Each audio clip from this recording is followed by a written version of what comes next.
Hey guys, welcome to my YouTube and my VODs from Twitch.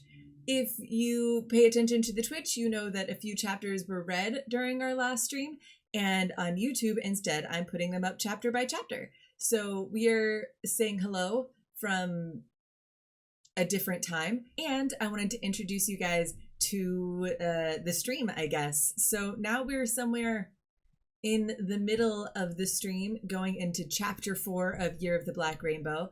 I hope you like it. I hope you enjoy it. If you want to tune in live, you can check out the live streaming of me figuring out how to read on the internet on Twitch. If you want to check out the Twitch to see it live, we stream Sundays at 8:30 p.m. Eastern Standard Time for the most part. And you can go to twitch.tv/bizarre_Bryn. I'll put that link somewhere. It's also going to be in the description, which you have to copy and paste because YouTube doesn't believe in me yet. Anyway, keep watching. We're going to go into chapter 4. It's a bunch of epicness and everything is different. And just like always, every chapter starts somewhere completely different. And in the moment, I am very confused about it. So have fun catching up with that. I want to know what happens. One moment. How long is this chapter? It's okay.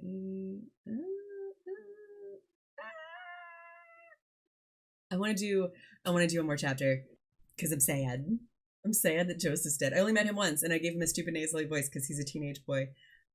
I don't even know who's here. That is the one biggest difference between these streams and my old streams, is my old streams had a lot more chat, which makes sense, and these streams don't as much, and I'm good with that, but I'm also confused by it. Don't know. Yeah, cool. You and me should garden. We're doing it. Oh! Also, never mind. I ordered some stickers, and well, I don't know. Doesn't matter. Doesn't matter. Okay. Chapter 4. The worst these worlds will see. Covent Marth knew what had to be done. The problem was that he was not entirely certain that he was going to be able to do it. He strode across what was left of the great mage gathering place on the Cynosure known as the Hub. We keep traveling places. And it happened in chapter 4, or not chapter 4, it happened in chapter 1 a bit, where I was like, oh, we're in action mode, oh, we're in story mode, oh, we're on a spaceship, and I figured it out later, and I feel like in a new chapter, I should just assume we're somewhere different, but for some reason, the brain doesn't, and now we're here. Covent Marth knew what had to be done. The problem was that he was not entirely certain that he was going to be able to do it. He strode across what was left of the great mage gathering space on Cynosure known as the Hub. Once there had been 12 walkways in the Hub's vast mosaic, one for each of the mages, representing his power and prestige and his life of service to the Great Circle. 10 of the 12 walkways had been demolished. It was possible to see where they had been, but there was nothing remaining of them other than shattered stones and general outline of each of them. "Down to you, Ryan," he said softly. "And down to me. That is as it should be. It was inevitable." The Mage Wars had spread over the Legion of Worlds, in which countless lives had been lost in ensuring strife. Each of the mages had raised up their own armies. Alliances had been made and forged and broken, promises kept and then reneged upon. Ryan had poisoned them all. Marth knew it now, manipulated them so they couldn't trust each other, because none of them ever knew who was working with him and against them. By the time Marth had realized it was just Ryan against the rest of them, it was too damn late. Still, Marth felt confident that he could right Ryan's wrongs and bring sanity back to the worlds. If only they had listened to the beginning. There was more he needed to say, much more. Fortunately, he was going to have the opportunity to say it in person. The sounds of marching feet moving in perfect formation converged around Marth. The commander of his loyal troops, Vielar Crom, was at the head of the squad of 150 men, and he came quickly behind Marth, speaking in his customary metallic, almost inflectionless voice. Face forever hidden behind a steel mask, Crom was the sort of man who inspired confidence in you, even if you did not have the slightest familiarity with any aspect of his distinguished record. We have this sanctum surrounded, my lord, he said. There was no hint of pride in his voice, nor hint of anything, really. He could have been reporting a triumphant victory or a stunning defeat, and he would have sounded much the same. Marth found it steadying in that he had to pay close attention to what Crom was saying, rather than rely on vocal cues to discern the urgency of a situation.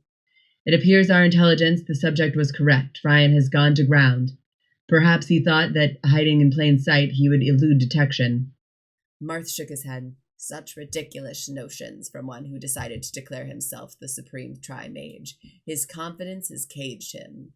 The legend of the Tri-Mage was a tale of arrogance, said Crom. It says much of Ryan that he took that as something to aspire to rather than something to avoid. Yes, indeed it does. In my opinion, my lord, he is not thinking straight. He must be in panic since our forces routed his on Apathy Prime. Yes, said Marth grimly. That must have been a crushing blow to him. He thought he had the advantage over us, and we showed him otherwise. For one who holds himself in such high esteem, discovering his limits is a devastating experience. He placed too much confidence in Wolf, if you ask me. Crom's men were already fanning out, surrounding the citadel that constituted Ryan's last stronghold. It was a broken, shattered husk of what it had been, but it was still standing. Marth saw it as something of a symbol of entirety from the circle of mages. How do you see this playing out, General? Said Marth. I'm interested in knowing how you see it playing out, my lord.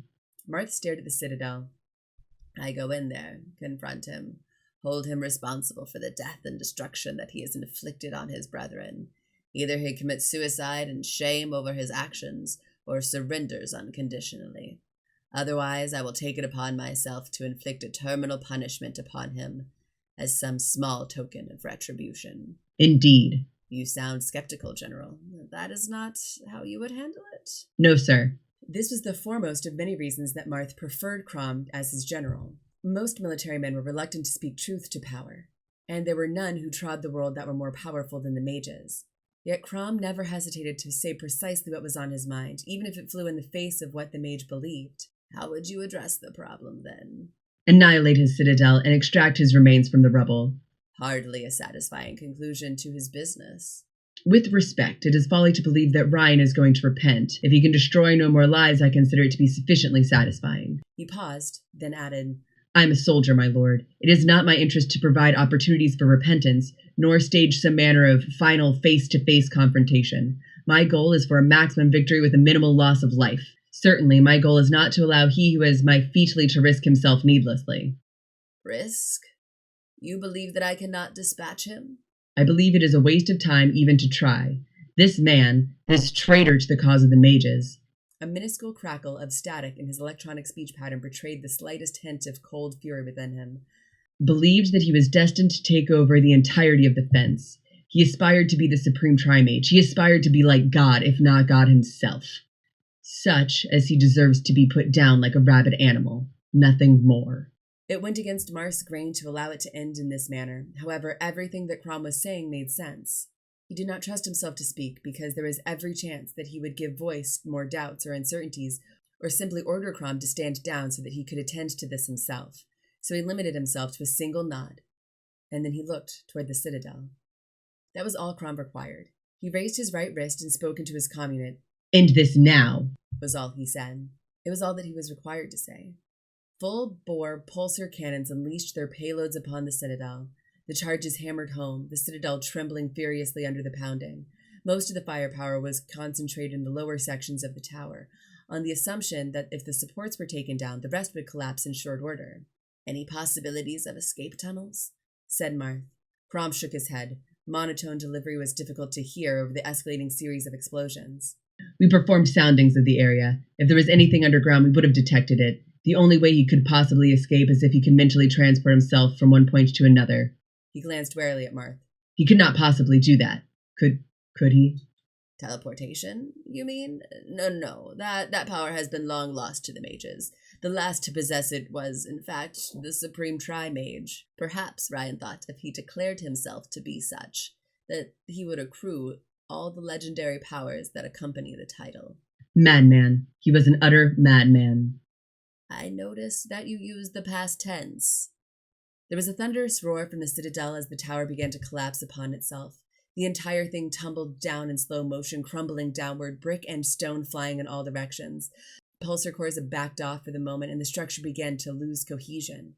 Marth watched in fascination, unable to tear his eyes away from it. Oddly, he felt no satisfaction, no glee, no sense of triumph over the destruction of an opponent who had caused so much bloodshed, destroyed so many lives. All he felt was sorrow, and the sense that wasted lives were being celebrated with a wasted death, the final symbol of an unfulfilled potential. The air was suffused with the ear-splitting noise of the tower's final collapse. The ground shook as if it were a giant, vast thunderous strides across it. The soldiers scattered, trying to put as much distance between themselves and the destruction as possible. Marth did not budge an inch, nor did Crom. They kept their positions as dirt and dust billowed towards them, leaving a thin coating of debris on their clothes.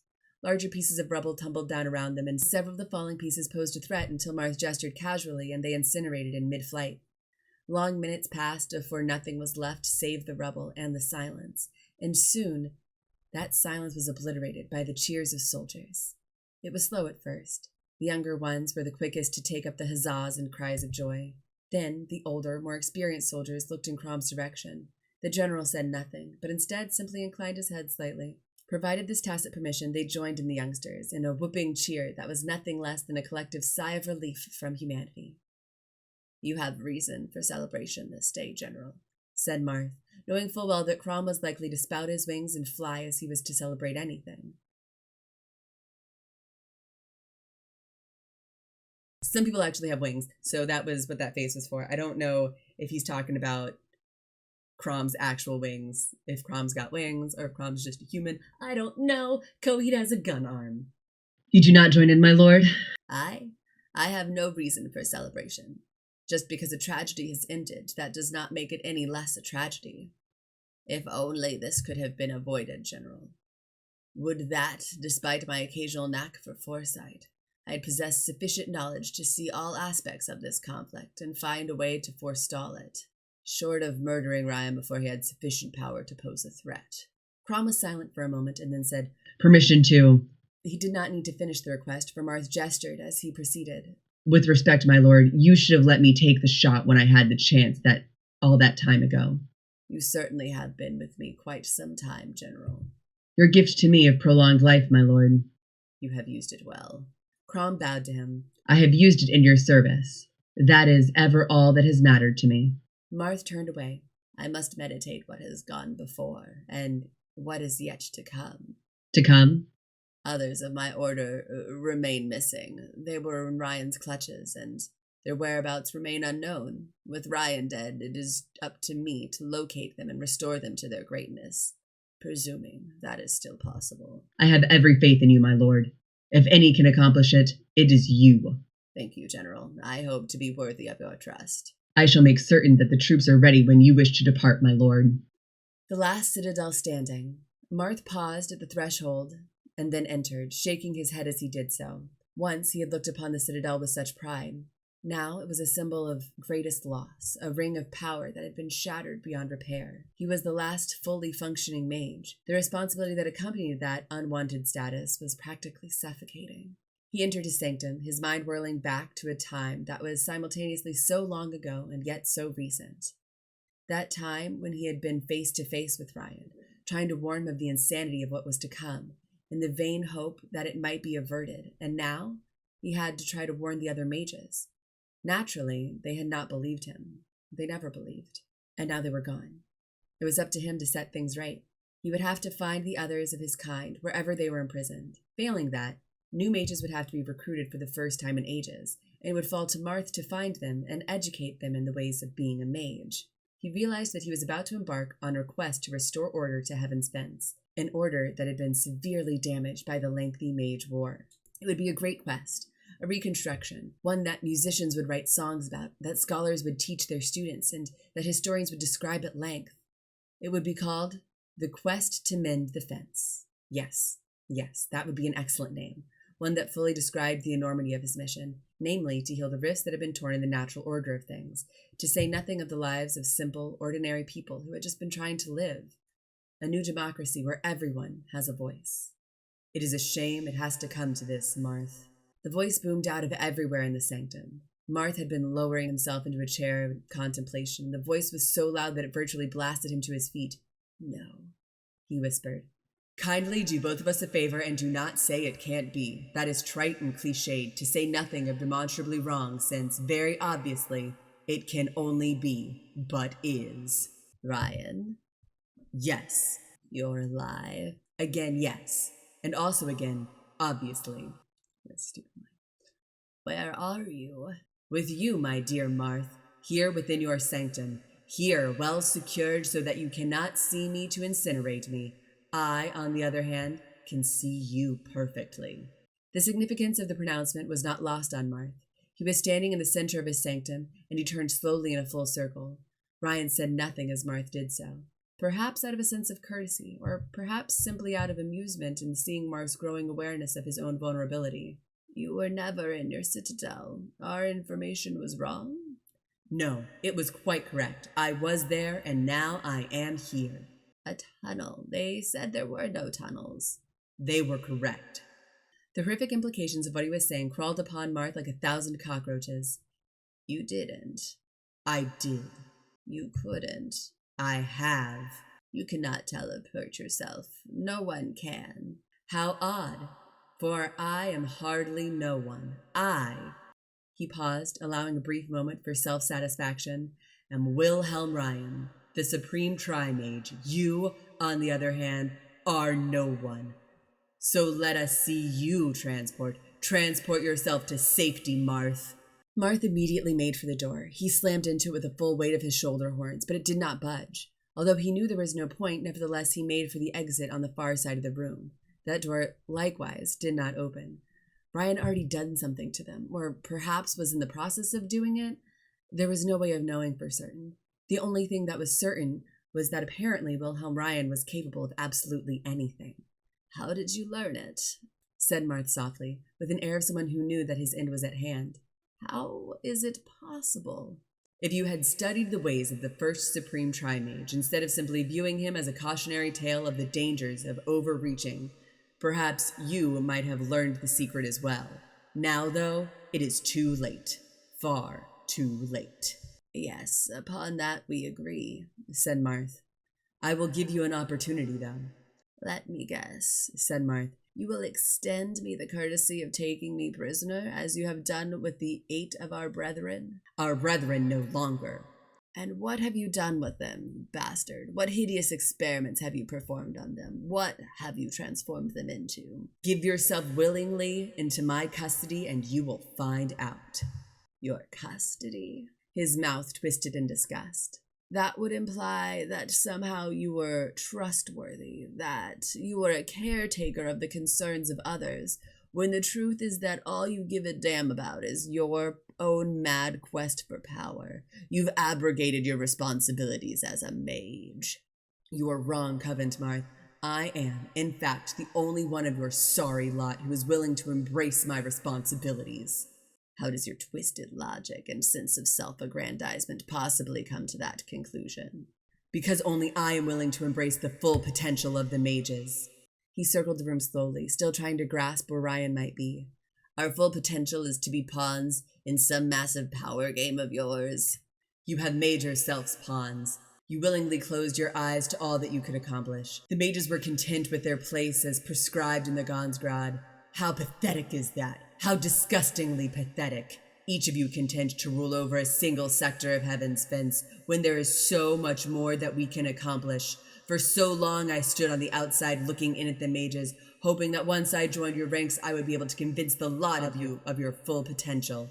But none of you were willing to consider it, or even grasp the possibilities. Instead, you were disgustingly content with your status and your limitations. Limitations that come from God through the word of the Gonsgrad." "Wrong." For the first time, Ryan's mask of calm slipped, and there was a genuine anger in his words. "Limitations that come from your refusal to the question of the fundamental makeup of the universe. Limitations that come from your inability to realize what we could accomplish if we pooled our power." "What could we have accomplished?"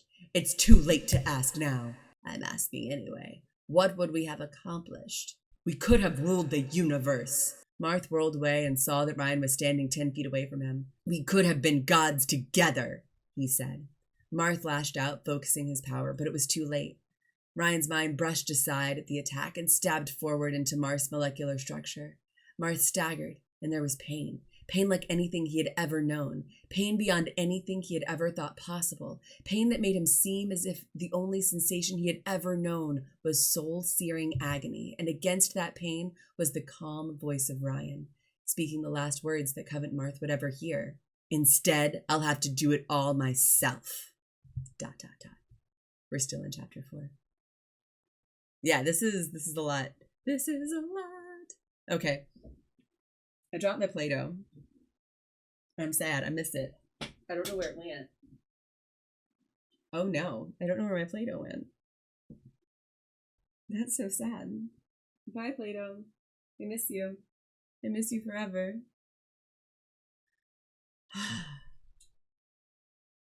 Ryan wants to be a god. Marth doesn't want to be a god. Everything is weird now. Play-Doh down. It's my fidget Play-Doh. I like to squish it. Aside. Pause, please. So I used to play with a blue tack, like the sticky tack that you use to put posters on walls. I used to play with that while I played video games or had to like do computer stuff that didn't involve my hands. And I love my sticky tack, don't get me wrong, but it's very sticky and it makes your hands really dirty and it sticks to your fingernails and under your fingernails.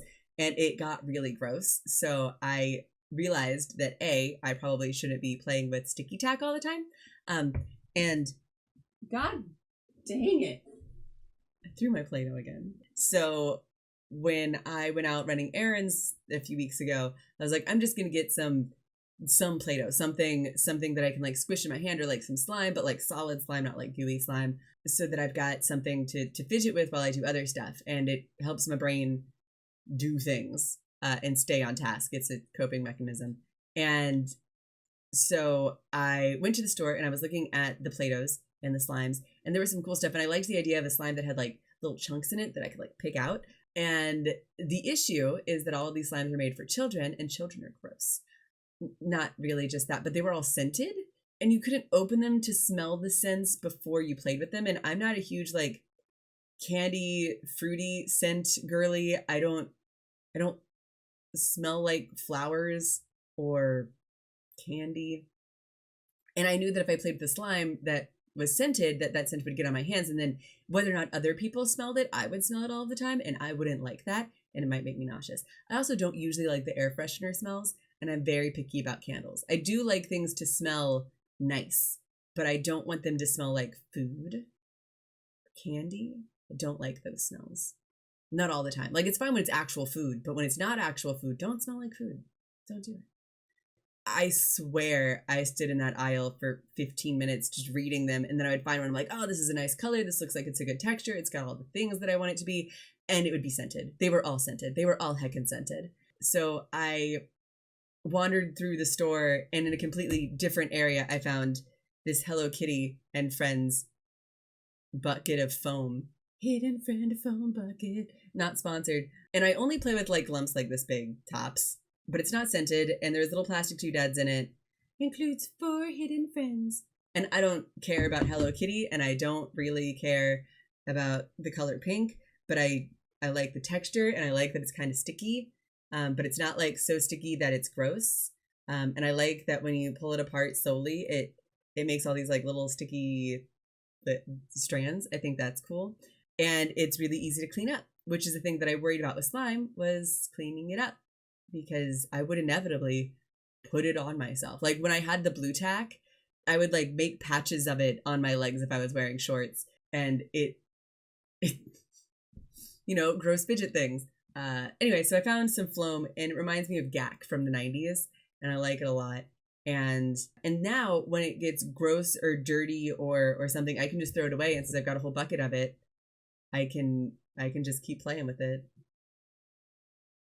So that's the story of my goo ball. And now there's a loose goo ball in my office. Oh, also it takes forever to dry out. I accidentally left a chunk out of the bucket one day, and I went to bed, and I came back and I was like, oh no, it's gonna be all dried. But it wasn't. It's just stickier. And that makes me happy. but not like stickier in a way that like it sticks to me. It doesn't like the glitter gets on me a little bit. You can't see that, but the stickiness doesn't. Like I'm not sticky. So that was the aside about FLOAM and all of them that are marketed towards actual ADHD stuff. Like $15, which I know isn't a lot of money, but I got this at Five Below for $3.50, and it's a whole bucket of FLOAM. Look at this bucket. This bucket's like the size of my head. It's a good bucket. There's one of the hidden friends. It's not so hidden now, huh? It's to get Hello Kitty being in my bucket. Sorry. And we're back. Wilhelm Ryan severed the bonds that were holding Covent Marth's atomic structure together. There was a sizzling like meat being overheated, the final ear-splitting scream, and then Marth blew apart in a million directions simultaneously. There was no blood, no gore, with destruction at an atomic level. This is crazy. Wilhelm Ryan severed the bonds that were holding Covent Marth's atomic structure together. There was a sizzling like meat being overheated, and the final ear-splitting scream, and then Marth blew apart in a million directions simultaneously. There was no blood, no gore. With destruction at an atomic level, such a thing was impossible, unless Ryan deliberately downgraded the destruction for shock value. One moment, Marth was there, and the next, he wasn't. There was nothing left of him save for a black splotch on the ground, where he was combusted. Ryan stood there and simply stared at the non-remains of Covent. I really liked Covent Marth's voice, and now he's dead, so we're never going to talk to him ever again. Ryan stood there and simply stared at the non-remains of Covent Marth. Outside, the cheering of soldiers was tapering off as the celebration continued. That was as Ryan had expected. He had already sacrificed enough soldiers in trying to convey, successfully, that he was on the run, overwhelmed by the forces of Covent Marth. It was true. Marth's forces were formidable. Ryan might have conquered the other 10 mages, but many of their surviving soldiers had not sworn allegiance to Ryan. They had joined up with mages who had not yet fallen, and now the bulk of those were part of Marth's army. It was ironic that in overcoming each mage, Ryan had, to some degree, made his task increasingly harder. That is not to say that the murder and capture of mages prior to Marth had been simple for Ryan by any stretch of the imagination. In fact, the War of the Western Third had left him personally disfigured by a deep actinic burn on the lower half of his body. It scarred him physically, but did even more to jar him at a mental level. The battle wound proved that despite what Marth himself had believed and demanded others to believe as well, he was mortal, and he could be damaged. So, overcoming Marth's army had required some shifting in his own strategies. But those shifts had succeeded, just as Ryan knew they would. And once Marth's soldiers had celebrated sufficiently, Ryan's army would fall upon them and annihilate them. All of them. All of them. Save for General Crom. Ryan had special plans for Crom. That's it. That's chapter 4. How crazy is that? Bananas. It's gone. Just poof. Poofed him. Poofed Marth. We jumped into Hohenberger's life, and we met his wife, who's messing with bugs, which is cool. And we know that Hohenberger is working on genetic mutations and things. I don't think Coheed and Cambria have returned. I think they were just in chapter 1, and they no idea when they show up again. Who's in charge of them? Who knows? All of Marth's soldiers are dead. Marth is dead. The only mage that is left is Ryan. Also, all of the mages have crazy names except for Ryan. And he's just named Ryan. He's just some guy. It's been a lot. It's been a lot tonight, guys. Just in general, life and things. If you're interested in seeing me perform, I'm performing at the World Oddities Expo in Philadelphia next weekend on April 27th. So come check that out. I'm in a lot of the World Oddities Expo shows because I help with the entertainment coordination. So that's cool. It's woetothee.com.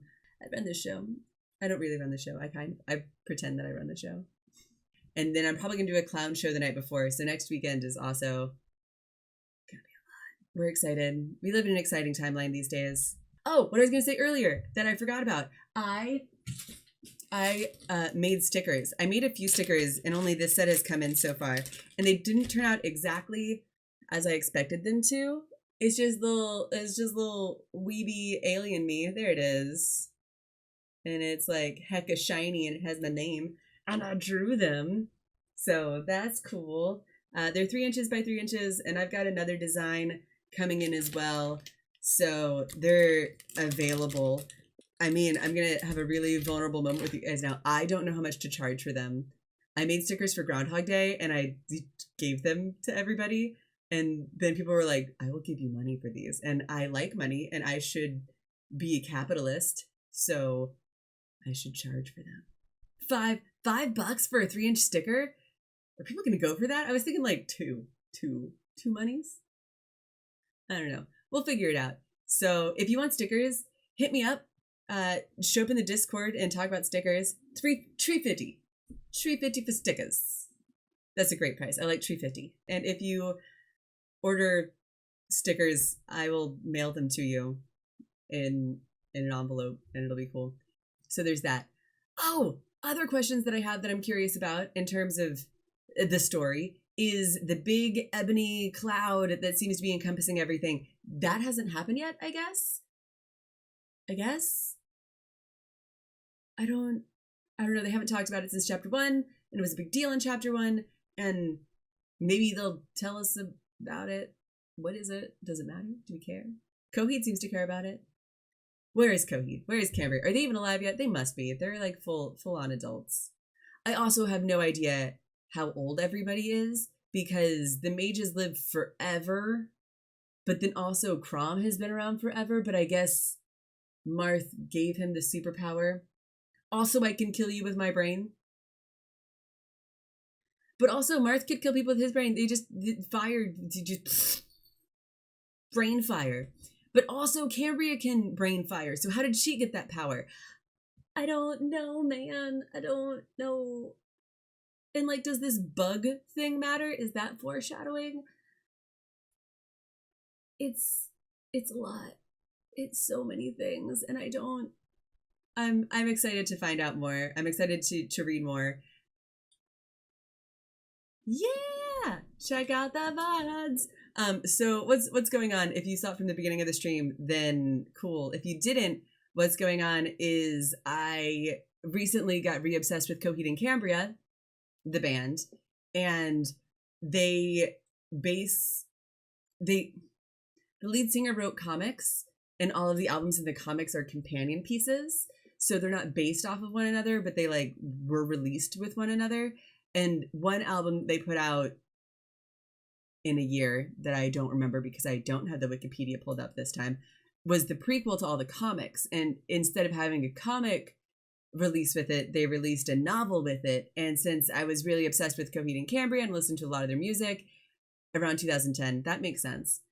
I